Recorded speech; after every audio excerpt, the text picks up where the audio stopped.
All right, so we got the door frame off the car, and checking it out, there's definitely some areas in the bottom of the frame that we got to take care of. But the first thing we got to do is get this skin pulled. So to do that, we're going to use a 4.5-inch angle grinder with a flap disc, and we're going to run right along the edge of the skin here and actually get it to separate from the frame. Then we have to come back. There's a little piece of metal that'll be spot welded in still, and we're going to have to remove that. So let's get started.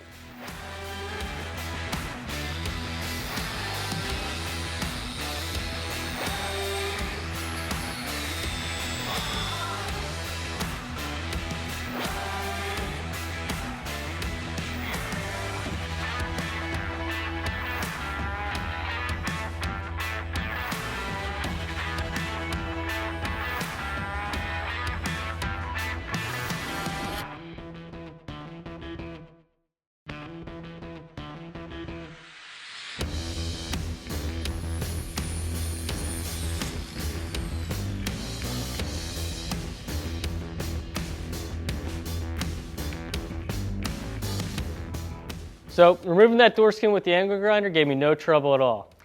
You saw it popped apart just moving along the edge there, and now that I have it open, I'm able to remove my inner window frame.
When doing small jobs like priming the inside of this door, I really like 2K Aerospray, and it's great because it's a 2-component paint system in a spray can.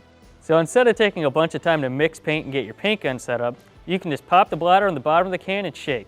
You are now getting the same results of a paint gun, but in a can.